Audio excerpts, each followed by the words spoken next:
Models. And we are so honored today to be joining the my mom is an electrical engineer. Uh, she is a superhero author, Jeannette Chau, and she's also a lieutenant colonel. As we are going to inspire the next generation of electrical and civil engineers. So this is going to be an interesting discussion.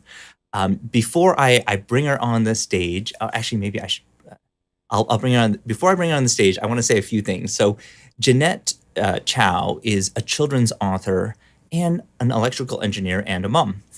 She studied electrical engineering at the University of Toronto and worked in telecommunications, where when she graduated, Jeanette found that there were not many women in engineering and that many young girls didn't really know what a career in engineering was about.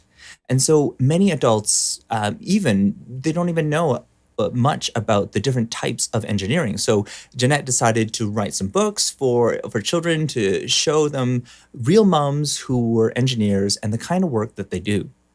Jeanette is a proud electrical engineer and a mother of two children, Emily and Casey. She lives with her husband, children, cat, fish, and lizard in Mississauga, Ontario, Canada. So, if you can join me in a warm welcome, we are going to bring Jeanette to the stage. Welcome, Jeanette. Hello, thank you, and thank you for having me here tonight. Thank you so much for joining us today. It is such an honor to have you speaking to us and learning a little bit about your books. So you've got the My Mom is an Electrical Engineer. She is a superhero, and also the My Mom is a Civil Engineer. She is a superhero book. I'll be bringing them up throughout. But Mhm. before we because both of these books are about superheroes. I was kind of curious to ask you, like, what superhero inspired you when you were growing up? Well, I mean, when I was growing up, a lot of us kids read comic books, and comic books were all the Marvel, DC things that you see the movies at the movies these days, and they're all based on the comics that we read as kids. And I think those kids grew up and decided to make movies out of them.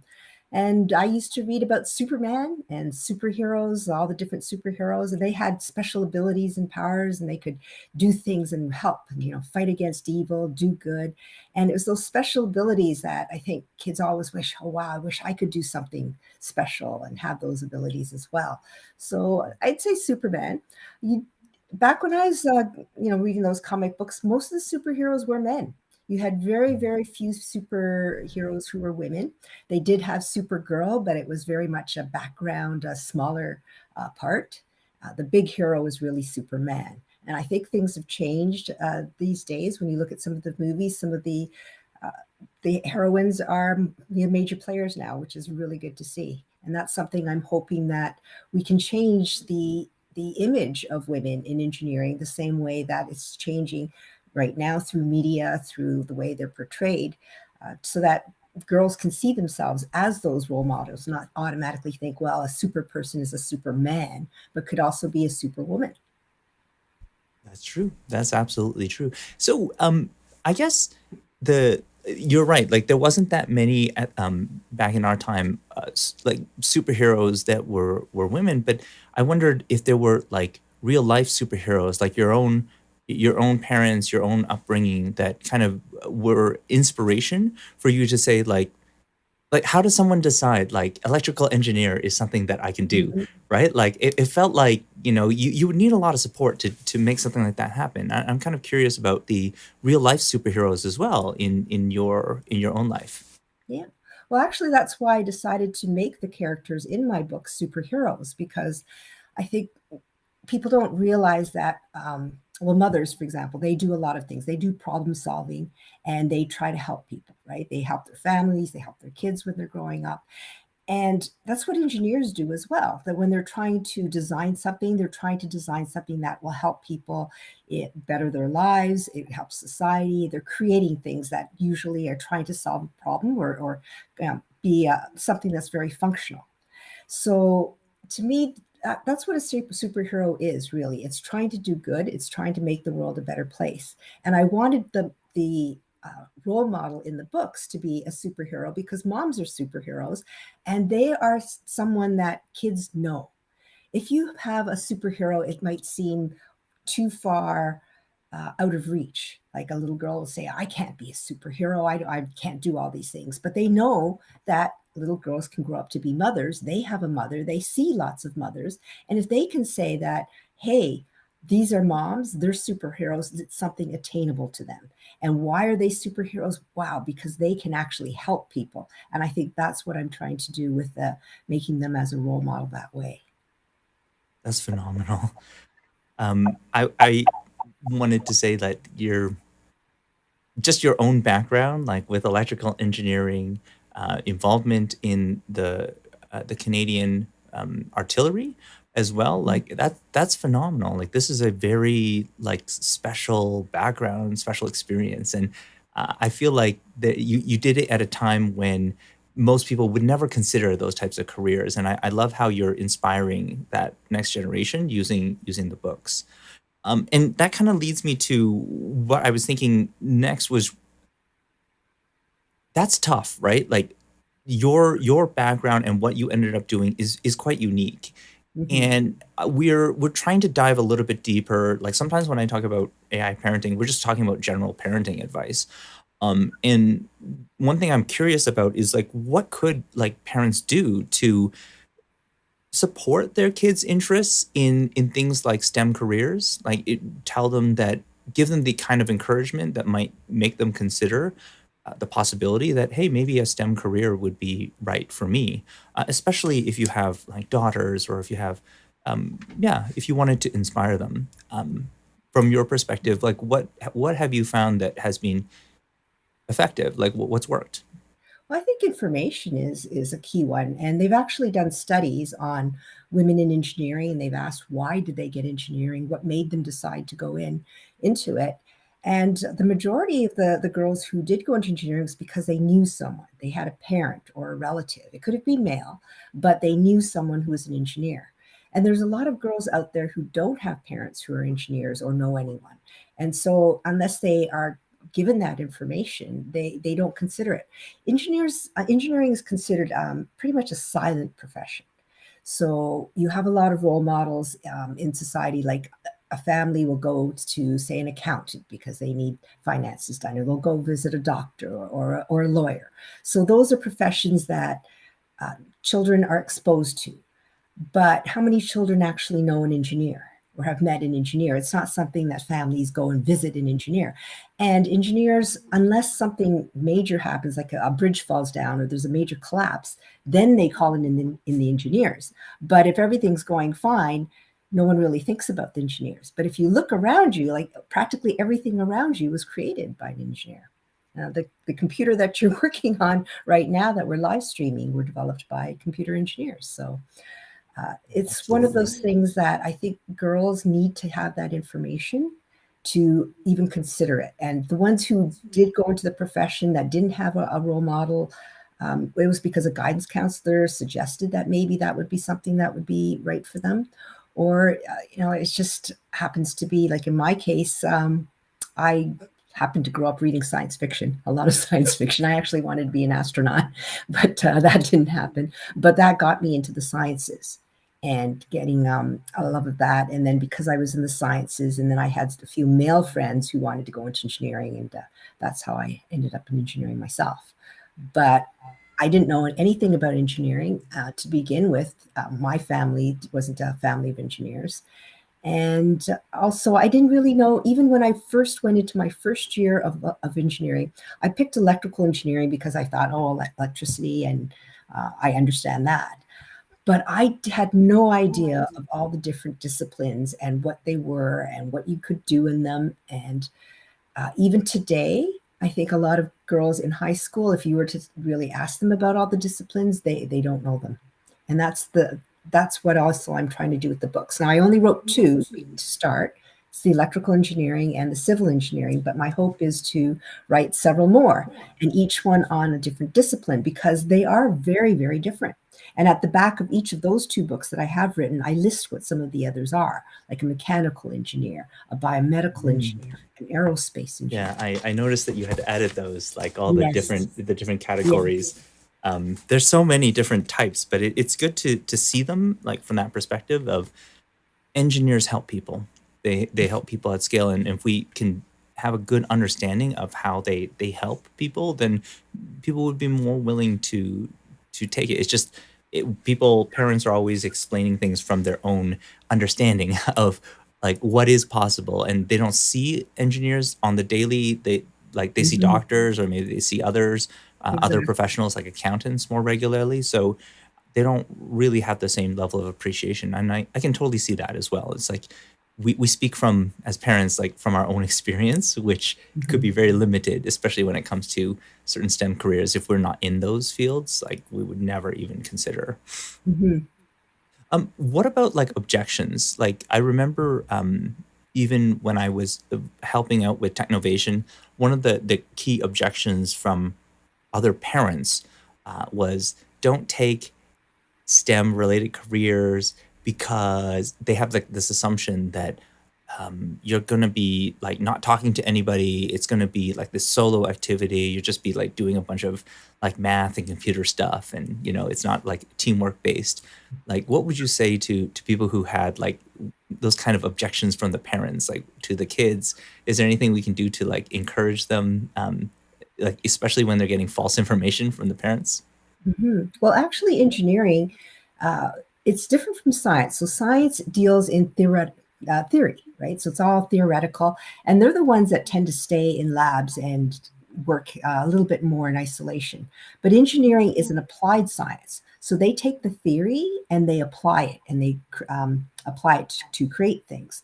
So it tends to be more team based, and you do work with a lot of people, and it tends to be multidisciplinary as well. So I would say it's actually not very solo. Uh, Communications and being able to work in a team environment is actually very important in engineering. And engineering, as I said, was so broad.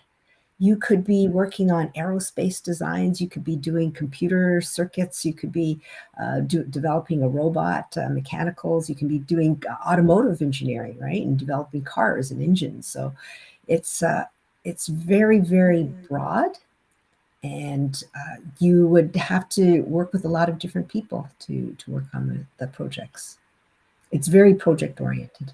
I think that's a great way of describing it. Like you have on one side, which is the science side, and yeah, you could potentially do experiments on your own, but then really it's quite collaborative when you're on the applied side because engineering projects are big. You need a lot of parents involved, and so I Mhm. think that's a phenomenal way of describing it and thinking about it.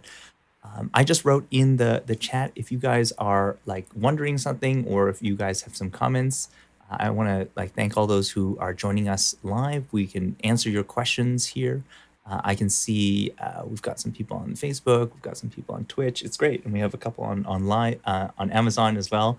So all the different media. So feel free to pop it in the chat. I just wrote something in the chat as well. So if you have a question, post your questions. We'll answer them live. So Jeanette, like the things that you described are to me really fascinating and also really important too, because it feels like more and more engineering affects all aspects of our lives. Mhm. And the more that you know about that field, the more control that you'll have over like your future careers, but also like if you needed to do anything in the like build a new idea or a new product, for example, there's going to be some engineering involved. Like, so at least knowing the right people or even the right fields, like what kind of engineer do I need? I have this Mhm. concept, what kind of engineer should I be seeking? Can be very useful information. And Mhm. so if I were to broaden it from, let's say we're moving from parents, and we're talking about like understanding the different fields and removing some of those common misconceptions. Could you help us understand, like, if we were to do the same thing, but move it to schools, or like, I think schools is a good idea. Like to me, I see this as like, well, if you were to introduce this concept into schools, are there things that you think should be a part of that? Like every student should know.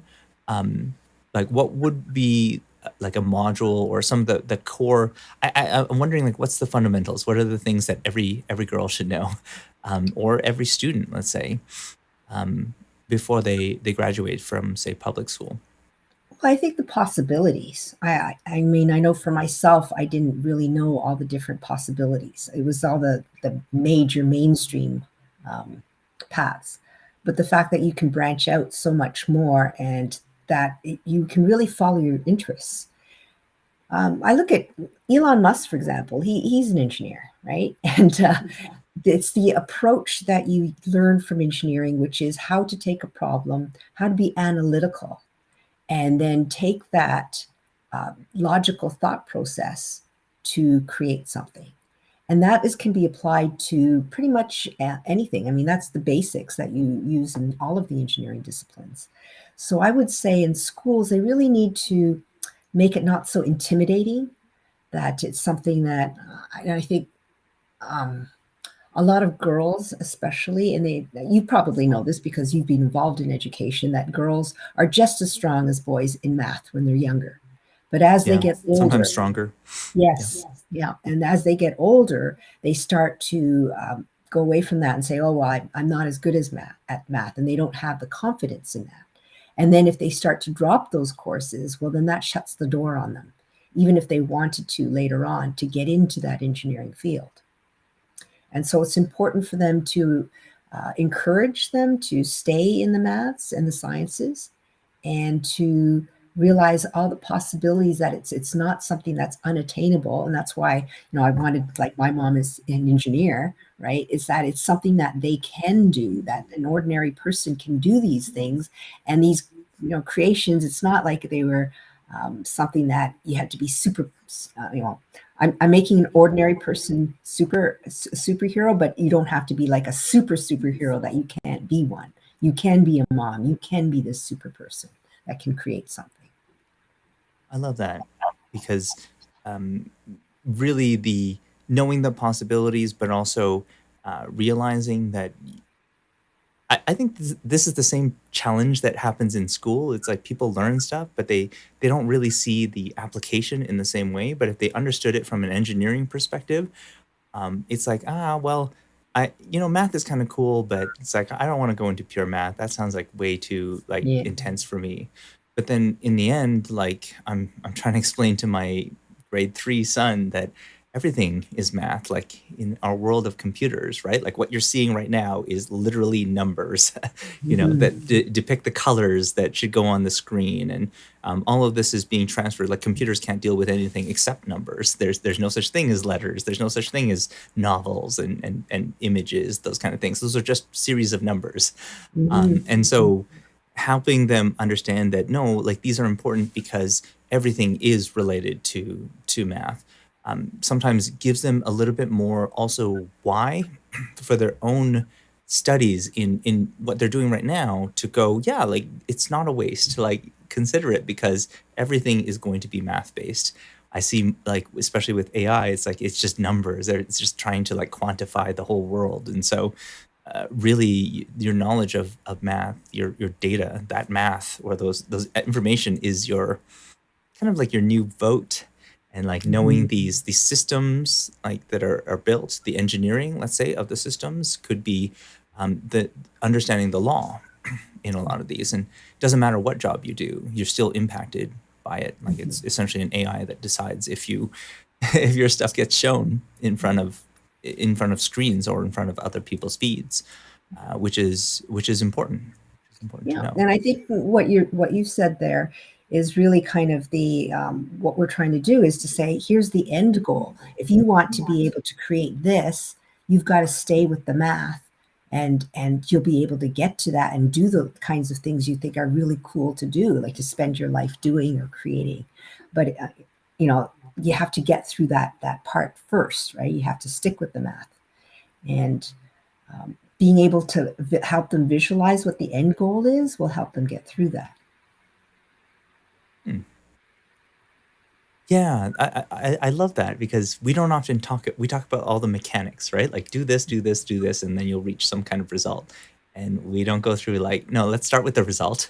This is what we're looking for, and then like yeah, we're gonna find some steps to get towards Mhm. that, which is way more. It's way closer to the way you have to think as an engineer. You have to think about end result and kind of work your way backwards. So it's a good way of thinking about problems as well. Mhm.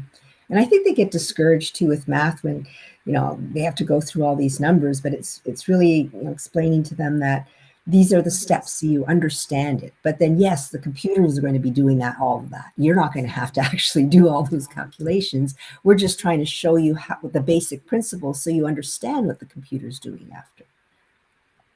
Yeah, I think that's important too. Like people wonder, hey, why am I learning this type of math? It's like Mhm. because the computers can do it. It's like, yeah, the computers can do it, but you should know what's going on behind Yeah. behind the scenes as well. That's going to help you because when something goes wrong, you're going to have to go back to like, why did it go wrong? And Yeah. so I think it's very kids important. these days are going, why do I have to do all of this? I can, I can use a calculator and I'm never going to have to actually do this by like long division by hand. Well, why do I have to? Well, you have to understand how it's done. Absolutely. Um, and so as we're broadening, like we're talking about like when we're parenting to schooling, I'm also wondering, um, you've had like a unique opportunity to be involved with some like policy level, like with the like an association for engineers. Sorry, I'm going to bring this up. um, sorry, the yes, the Professional Engineers of Ontario, and so you've been involved with some government liaison tasks, and Yeah. I'm just kind of curious, like, are there things that we can do at the government levels that would help to encourage more women to consider engineering as something that they can move into, that something that would be very helpful?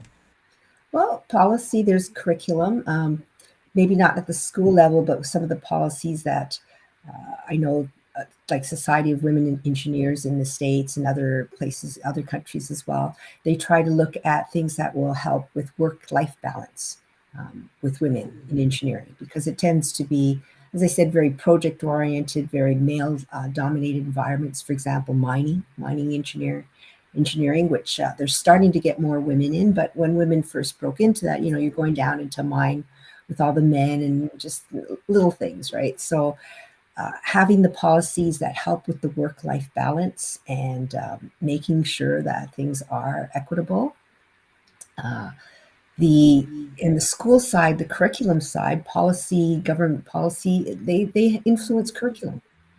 So I know financial literacy has been something that the governments have been very keen on in the last few years and have really pushed the school boards to teach financial literacy. So something similar could also be done in terms of STEM, encouraging STEM literacy, perhaps, and understanding the applications and the potential, etc. I've even seen very recently, and it's not it's similar to engineering, but the skilled trades. There's been a lot of announcements lately by the government in opening up the skilled trades and trying to encourage more both boys and girls to get into those areas and creating more programs so they're more accessible. So government can really influence the direction by making more resources available, more funding for programs and the education in that area, and teacher resources and teacher education. So, Yeah, absolutely. I do think the skilled trades is another opportunity to talk about the application. It's another opportunity to, like, if we're highlighting certain skilled trades, you could also highlight engineering. And I remember when I went to school, there were some people from an engineering firm who like they literally did like a question and answer for like an hour or so. And it's like, well, what's your questions about like our jobs and what we do? And we could ask them questions. That was phenomenal. Like we mhm, learned so much in that small mhm. period. I'm just gonna give a quick shout out to Alice, who's joining us as well. Oh, wait, how do I bring this up? Oh yeah, I'll bring it on this side. Cool. So, hey Alice, thanks for joining us. Appreciate it. And if you guys have, of course, any questions, feel free to pop them into the chat. We are very happy to answer this one. It's interesting to me. Like I've got a million questions, but I would love to hear what you guys are wondering as well. What kinds of things are you curious about?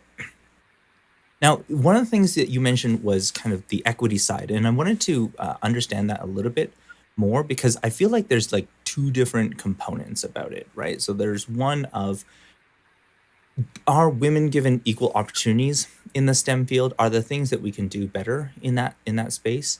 And then the other one, given that it's like Asian Heritage Month, I was curious, like, are people of color like also given the same kind of opportunities, or is that something that we also need to improve as well? So I'm sorry, I'm breaking it up into two different questions. The first one about like, are you feeling like things are getting better with respect to like being given equal opportunities inside the the engineering field, or do you think like that's an area that we still need a lot of work on? It's improving, but it still needs work. Engineers Canada, which is our national body for the regulated engineering professions in the country, has done some studies, and they show that there's still a pay gap for women in engineering compared to their male counterparts. Across Canada, the percentage of professional engineers is still much lower. You're talking 12 to 14%. Now it's getting better, but it's still quite low. Recently, there's been a push to, because you need people in the pipeline. So there's been a push to get more women into the engineering studies in university. So they're starting to graduate or at least enroll more women. But historically, like when I was going through engineering, the percentage of women engineers was about 20%, 20 to 22%. And then decades later, I would say, maybe 5 years ago, it was still about that. And it's only been a recent push to really start to bring that needle forward because people are saying, look, like all these years, we keep saying we need to get more, and yet this percentage has hardly moved at all. So, yes, it's starting to get better, but I think there's still a long way to go. Interesting, interesting. I like how you mentioned the percentages and things haven't really changed. I mean, it feels like it's not being measured, or maybe it is being measured, but like people aren't prioritizing it enough in order to get the numbers up there. And so that's really good to know from that perspective. Um, have you noticed anything in terms of like in the studies that you've seen? Do they ever do studies on individuals of color? Have they done any studies to understand what's the demographics look like in the engineering fields? Uh, they have. I don't think they really split it up, Asian and black, but more just visible minority. And again, there are disparities in terms of pay gap and level of, like, say, managerial experience, et cetera. Like how high up in a corporation, say, they are. So there are still that gap. I think that's not a function of engineering, though. I think that's a function of society because you see that in all the professions. I think in that have been studied. So it's not Yeah. necessarily engineering, that particular piece. The part about gender, though, I think is an engineering phenomenon because if you look at other professions like law and medicine, the gender piece is pretty well equal. But in engineering, I think there's still that stereotype that it's someone in a hard hat working on a construction zone. Well, there's a lot of engineering that's done that isn't in a construction area. So I think that's what scares girls off. They don't want to be doing construction. I think things like environmental engineering or biomedical engineering are very appealing to young women if they are interested in those fields because those are things that climate change and helping the environment, those are things I think that appeal to girls. And they have found in the studies of what disciplines have more women, chemical engineering, environmental engineering, and biomedical engineering do have the highest numbers of women, percentage of women. Now, I'm not saying that more than 50%, they're still low, but compared to the other engineering disciplines, the women gravitate more to those ones, and they're seen as the helping professions. Interesting. So why those specific ones? Like, is it because people see those as like doing a societal good or doing like it, do you? if you were to make a guess as to like what's causing a higher percentage of environmental engineers, the chemical engineers, and bioengineers, like there's more women in them. Would you have any insights into what attracts them to that field? I think it's the fact that they see it as a helping profession, and girls, again, maybe it's stereotypical or society, but they want to be helpful. They want to nurture things and aid, as opposed to say automotive engineering, which you still get girls going into automotive engineering, but the percentage tends to attract say more males. So it's just I think it's information that's given to girls as to what they can do. Civil engineering isn't all about construction. Civil engineering, a friend of mine, and you'll see in the book, My Mom is a Civil Engineer. She's she is a traffic planner. So they look at how do you design the roads and the systems within a city so that it's planned and you don't get chaos. So that can also be considered. Well, this is really helping to design where you live. Where's walkability areas, where how biking paths. When you have an airport, it's designing that whole traffic flow, and that could be something of interest to people. So it's knowing that, though, like when I went into engineering, I didn't know that that's something you could do, or you could that's if I went into civil engineering, I could do that. That's Materials true. engineering, that's uh, you work all kinds of making all kinds of different materials that Mhm. can create new structures that are built on. You wouldn't have to do the structures themselves, but you're designing or creating those things. Chemical engineering, that's where you can make makeup. That's where you can get all kinds of That's those true. kinds of products. So, That's true. Like every one of those fields is just advancing so quickly. Materials, like everything like we use is like alloys these days. People are coming up with new things all the time, and in terms of like products that are available, it's just amazing. Like there's always innovation in that space, and I wondered like when I worked in educational technology companies, like there was a certain level of technical skill that was common among pretty much most of the development employees. However, the what I noticed was that the relational skill, like the ability to connect with other people, was very different between different employees, and I felt that women had a unique advantage in that space. Like their connection with others was at a different level compared to some of the very technical men who were there, and I felt like as a result, that they should be like because everybody's like technical skill it's about the same, but then when you really talk about like what makes a difference for the manager or the higher level, it was like the relational skill, it was the EQ that mhm, mattered more than the IQ. mhm, And so I kind of was hopeful that it meant that women could take on the type of leadership roles in that space, but they have to know that it's a possibility. Like for example, like you mentioned mhm, traffic engineering. I didn't know about traffic engineering until my wife started working in the traffic department for the city, and then I was like, "Wow, really? They engineer this stuff?" It's like, "Oh, yeah, there's, like, a whole thing to it." It's like, "Wow, it's so cool." I wish I knew mhm, about those, but you're right, like, mhm. you don't know what the possibilities are. Yeah, and that's what and if you go through the book, it talks about what she does, and then I also bring in some of the types of things that other civil engineers work on, because that traffic planning is just one type of civil engineering, but some do build bridges and some do construct buildings. So I try to bring in what does civil engineering mean. It means anything that has to do with a city or a municipal design, right? And And if I can highlight, like, what I love about every page of this is that, like, it's all colored, it's all illustrated. But in addition, like when you're talking about those different possibilities, like I can see them like on the chalkboards, and you're just like highlighting them out. It just makes it really easy to use it as a discussion point. So even for my own kids, when I'm reading this, I'm like, oh, it's really cool. Like they don't know about all these possibilities. They were not mhm, familiar with that. Oh, okay, like you engineers do this and they do that. That's like these possibilities, this range of possibilities, doesn't normally get explored. So it's not. I thought it would be like isolated to what a civil engineer does, but even that is quite broad. And then, of course, there are other types of engineering, and that covers like a whole bunch of different areas as well. I thought, oh, that's really cool.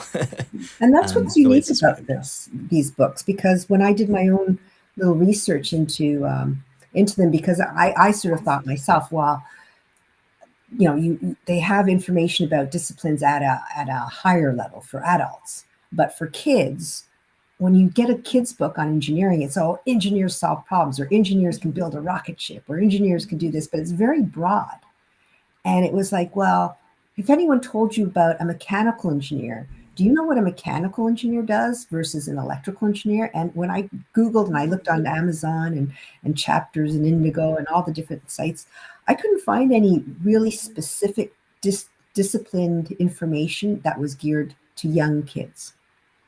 And I find that a lot of adults don't know the different disciplines. They've heard the names, but they don't really understand what the different engineers do. And so that's what I think thought my books would fill a need when we got specific, and to see, so to really show the broad experiences and the possibilities for each particular interest of a child.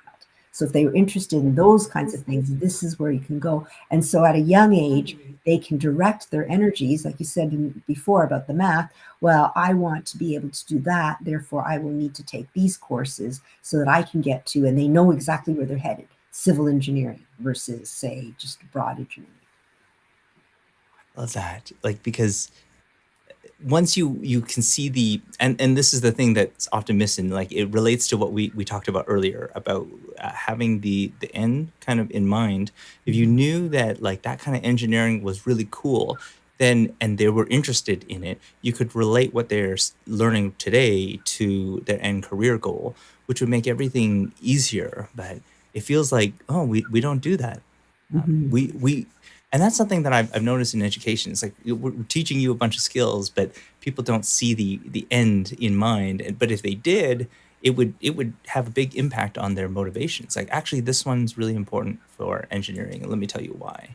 Mhm. And so I And think you that could be that's an ordinary person, right? It's the mom, your mom, or the mom next door. It's not something that you have to be superhuman. I wanted that to be clear, and that's why I used mothers, and they were real mothers. That's the other important point, is that in both of the books, they're based on a real female engineer. And I say that at the end, that the person is an engineer and where they're from. The first one, because I wasn't so sure, it was my very first book. I didn't know how it would turn out, if I would even finish it, or if it would look any good. So I based it on myself, and that one turned out fine. So then I had the uh, you know, decided that I would continue on and continue the series as I have. And my hope is to do yeah. So like, next there's that last page that says like this story is based on a real a one. real woman electrical engineer, and then you put the image there, and then for the other one. So that's really cool. It's like, Mhm. this is not a made up story. This is like a real Exactly. story. And I love how you Exactly. like it's described in a way that they want it to be fun anyways. Like they'll be interested in different things, but it, it's this is one of those things that I struggle with a lot, because what we watch when we're young has such a impact on like our Mhm. view of the world. So for a lot of girls who grow up watching the Disney princess kind of model, Mhm. they have this like kind of this really weird worldview that's going to be like it kind of pigeonholes them, I guess, a little bit into thinking, oh, that's what I need to do. Like, I need to be like that, or I need to grow up to be like this person. And it doesn't like it's such a narrow perspective, versus like in other forms of animation like anime, or in other forms like women have very different roles, and they can do those different types of tasks. And I feel like sometimes when we keep exposing our kids to like a bunch of I just want to say, just like the same stuff over and over again, right? Like it feels like we're limiting, we're putting them into like we're putting them into this box. Like this is what girls do, and it feels like why we don't need to. Like we have such a hard time getting out of that box. Like it's almost like the I want to say like watching a bunch of Disney, especially when you're really young as a girl, is like could be like harmful for their future prospects. Like maybe they don't see as many possibilities. Although like there are many different characters, but um, it, I think there's kind of like a little bit of a box, the Disney box, let's call it. Mhm. So yeah, so that's why it's important to have those role models so that they can see other possibilities from what they're exposed to. Yes, you can have the princesses, but you can also have something else. Yeah, And and that's why everybody has. yeah, I'm very happy to see, as I said, some of the superheroes that you're seeing on this big screen now. Not all of them are passive women; that they're superheroes in their own right. So that's a good trend. But that's also relatively recent. I mean, we'd have to say that's probably just in the last decade. Right? That's true. Yeah, they put a lot more effort into introducing more diversity into the cast for like cinematic universes for the superhero movies, and Mhm. I'm really pleased, that they've started to do that. Um, because if you went from the original comic books to today, like Mhm. there's a big shift between that, and it was made more consciously, and so I'm glad to see that, and you could see. Like, I could see people looking up to Shiri from Wakanda as like somebody who's Mhm. like, yeah, I could be like that. I could be somebody who like invents stuff and does all these cool things. I'm like, it doesn't just have to be Tony Stark. There are other people who could be engineers. They could build stuff that That's would be right. really helpful And for that's what others. you have to do, consciously create those role models, create those opportunities. That's the policy piece you were talking about, is creating the opportunities for them to go as well. Uh, we in our school, we during Asian Heritage Month, people would like highlight people that they thought would be ideal role models, and we'd have little posters about them. Here's the Mhm. person, here's what they did, and you could just go up and read a little bit more about this individual. And the thinking was that we can't always have every teacher be like that role model all the time because there's so many different students, but we can introduce people that maybe they've never heard of, great comedians who often don't get the spotlight. Why not like give them a little bit more Mhm. spotlight? So I thought that was a great way of introducing it. That's good to hear that they're doing that in the schools. So well, I mean, it doesn't come naturally. We kind of have to like poke and prod a little bit with the principal, and we work very closely with them to encourage them to consider these things. But I don't think it's typical of policy, and I think we got to that point where if you were serious about it, like there are active things that you could do, and it's not hard. It doesn't cost you a lot to do it. Hmm. It can make a big difference, and so showing some videos or showing some examples is not hard. Making it like something that's included in the curriculum is not hard, but it's often not, right? Like curriculum is always this political thing, and so I think that it's important to see it as well. It's just our view of the future. Our view of the future is that it's going to be more diverse, and then as a Hmm. result, it's going to be better, right? Hmm. Like if we just had one type of individual at the decision making table for like the major engineering projects, you're not going to have as good products as if you had a bunch of diverse ideas. And we need to get over this notion of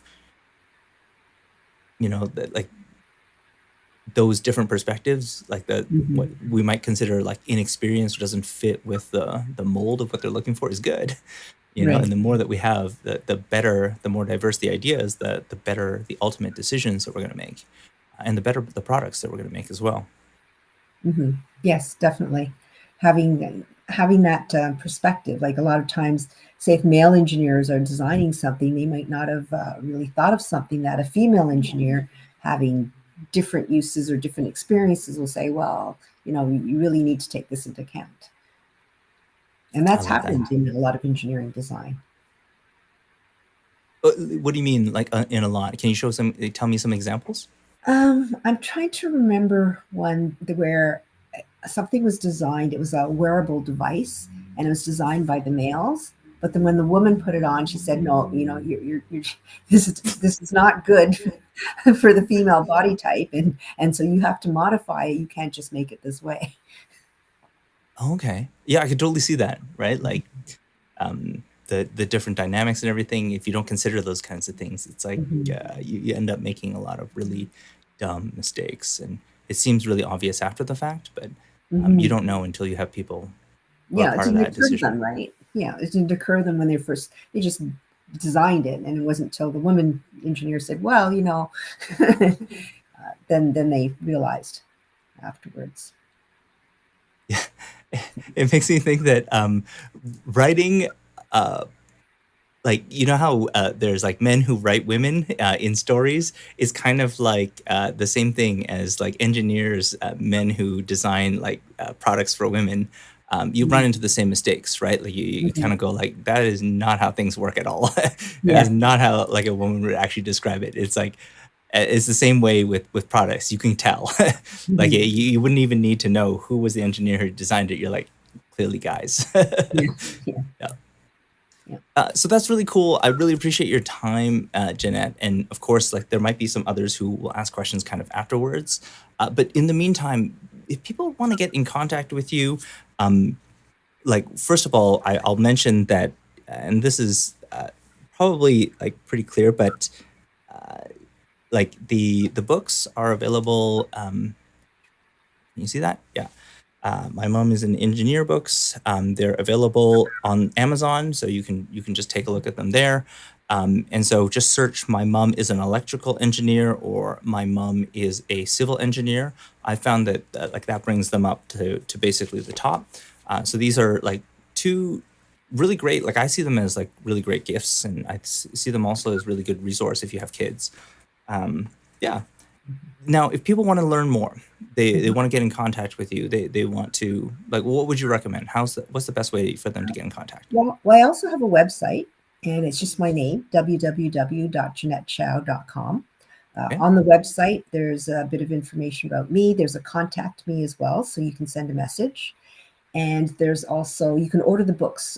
So I have it on Amazon just because Amazon is very widely available to most people, and in other countries as well.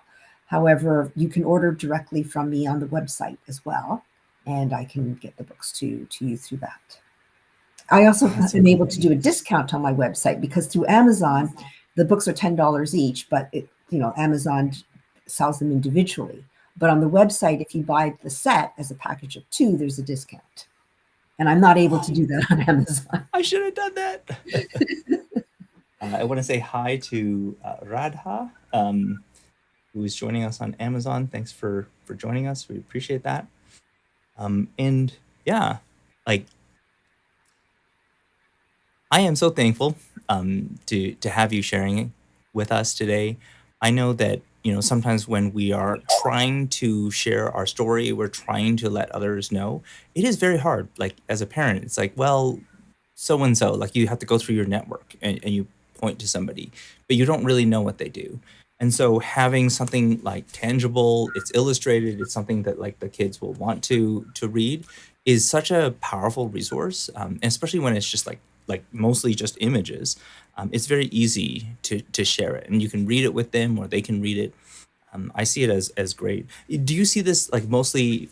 Is there a particular age group that you were targeting Mhm. for the two books? Yeah, I was actually thinking it would be parents with their kids and ages three to seven, most probably like mostly 5 year olds is the median age because you're you can see it's illustrated, and it's really for them to get an idea and the parent to explain some of the things as well and get their thoughts across about them. Yeah, and I love like it talks about like batteries, and it talks about like the phones that they see their parents using. All of those things involve engineering, and so it's very relevant for today. And I think moving forward, our environment, like Hmm. we're gonna have to take care of it. We're going to have to think about like how we store that energy, and um, all of those things are just such an important component. And when I even think of like AI, I don't even think of like just some tech, like some like algorithms. It's like, no, it affects everything. It's like it requires crazy amounts of power, even for like crypto mining or for a lot of training AI systems. And so we need to be very conscious about like how much energy it does take, and we need to start thinking about doing things in a slightly different way, because this is not going to help. Mhm. We start relying more on AI systems. We are like the way it is right now, just starting to just use more and more energy, and it's becoming unsustainable. And I think that that's another like we don't even think about it. You just go, you log into Google, you know use the search and everything. It's like you don't think about the cost that was embedded into that, but it's another factor. And so the more you're aware of these kind of things, the more you can think of there are real problems in our world that really need your help. Mhm. Consider doing engineering. You could really change our world. You could have a huge impact. And you can have fun doing it, right? I mean, it's always cool to say, hey, I helped develop that or I worked on that. Some of the projects I did when I was in telecommunications, you look at name display on your phone, and to you, well, that's standard. Well, I helped roll that out when it first came out. So I look at that and say, Really? hey, I helped do that. That is so cool. I had no idea. Yeah, It's like everybody can point to that, right? Like everybody could yeah, be like, "Yeah, I've got a phone. Yeah, it says the name." It's like, "Yeah, did you know that there was an engineer, a female engineer, who was involved with that?" yeah. Well, I didn't develop it particularly, but I worked in the telecommunications area, and so we were rolling it. It's a software thing. We were rolling it into the telecommunications equipment so that they would be able to display the name. So You're very modest. I said like just involved, and like I'm sure the kids would get it, like that it yeah. wasn't like you invented the technology and stuff. But I love it. Like your level of modesty is incredible, and I think that that's really great. Like I think that a lot of people, like they're happy to boast about these kind of things, but I think it's that level of humility that you need, I think, for the engineering profession, because you're gonna do things, you might not succeed, you're gonna fail, and you're gonna have to try again. So you do need a lot of like that's like, okay, did I get it right? Is this totally wrong? It's But you like can the be people part who of are the something. opposite are Yeah. not the good engineers. But you can be. It's kind of neat to be a part of something that you can look at and say, like that. My profession helped in that, right? Like we. That's how you got it. It's through engineering.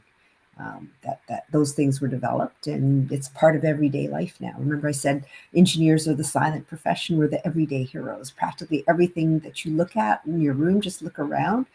At some point in time, an engineer developed that. And this, you're looking at this screen, a computer screen, an engineer developed. For sure. Now, before we go, one question that has been kind of burning in my mind this whole time was just like, can you talk a little bit about how did it go from like engineering to your involvement in the Canadian artillery? I mean, that seems like such a big. It seems like a big gap for me, or a big jump for me. How did that happen? Can you talk a little bit about that? Because I think some people Sure. might be curious. Yeah. No. So it really is. So I told you I used to read a lot, and I read science fiction and action things, but my life was just a normal, regular life. And it was just by chance I was at school. There was a poster, and it said, "Summer job, adventure, travel, excitement. Join the Navy." And I got excited. I thought, oh, this would be a great summer job. I'd like to go and have some travel and excitement and etc. And I tried to join up, but it turned out they were full, the Navy. So I said, well, if the Navy won't take me, I'll go join the Army. And so I looked up, and back then you didn't have online directories. We had the big yellow page and blue pages directory. And I looked up where the nearest Army recruiting office would be. And I just got down there and said, hey, I want to join the Army. And that's how it happened. It was really just, you know, I was interested. I wanted to do something that was going to be more exciting and interesting. And that's how I started. I stayed for almost 12 years. So it's reserves. And I got to do a lot of really cool things. And it gave me a lot of confidence. I think it made me the person I am today. I mean, I learned how to fire a rifle, throw grenades. I jumped out of helicopters, and rappelled off of cliffs. I've done a lot of things. I've dug the trenches, led platoons, um, and it's given me a lot of life experiences, and it really shaped the person that I became, I think. And so I'm very grateful for it. I did, with my engineering career, I retired out of the military, but I'm back in, as you know, as the honorary lieutenant colonel with my regiment. And it's the regiment that I had originally started with. And I'm very happy there. So, That's incredible. Like, folks, Jeannette Chau, we've got a real life superhero here, somebody who has really understands like a lot of the different aspects. And I love how you mentioned that your experience with the army actually gave you that confidence. Like it kind of formed the character that you have, like a unique one. And I think that more people, if they thought of it as like character building, like as something like, yeah, I'm going to challenge myself and I'm going to achieve that, and I'm going to like it's going to help me become the person that I want to be. I think that that's a really great takeaway, right? Like everybody has their dreams, but often it requires them to be somebody new, be somebody different, right? Like in order to achieve your goals, you have to reinvent yourself. You have to rethink about yourself, and I think in very much the same way you've been able to achieve that through that experience. Just of I want to try something different. yeah. And I should mention, because a lot of people don't really realize like the reserves and regular force. And so, for example, kids or people in high school, they think, well, if I want to go into the army, I've got to do this as a full-time career. And they might be thinking, well, I want to be an engineer. I don't want to be in the army full-time. But the reserves is a part-time career. And you can do that while you're in a career as an engineer. And that's something you do part-time. It's usually one night a week and say one weekend a month is your commitment. So that's Oh, something I don't think is widely known amongst our youth today. You can join when you're 17, and I joined in high school when I was 17, and I was in the military through my university and right until after I graduated. And I have several friends. Well, I've kept my contacts up through the years that they stayed with it all the way through, and as a dual career, their part-time reservist career as well as their full-time regular career. wow. So that's amazing, and I am so thankful to learn from you and to pick your brain on so many different topics related to engineering, but also to learn about this like whole other experience. It's like we're just scratching the surface here. So cool. So Big Rick Dog said like so cool. Wow. So yeah, definitely check out the books, and we really appreciate your time here. And Well, of course, thank you I for put having her me. website. It's our honor and our pleasure to have you, and really it's a blessing to have the opportunity to learn from somebody with your experience. I feel like whatever you knew, like if I see you as the end product, like we talked about, like and what are the like steps that I need to get towards like more individuals like yourself, I think I could see that as that would be a very worthwhile goal. And I think that what you've produced in both of these books, the electrical engineer, and my mom is a civil engineer, is definitely like tangible things that move towards that. So thank you Well, again, thank you. Jeanette. Thanks. And thank you everyone for joining us. I really, really appreciate it. We still have like people who've stuck with us the whole time. And so I'm very impressed. We thank you very much, and we will see you all soon. Okay. Thank you. Thank you.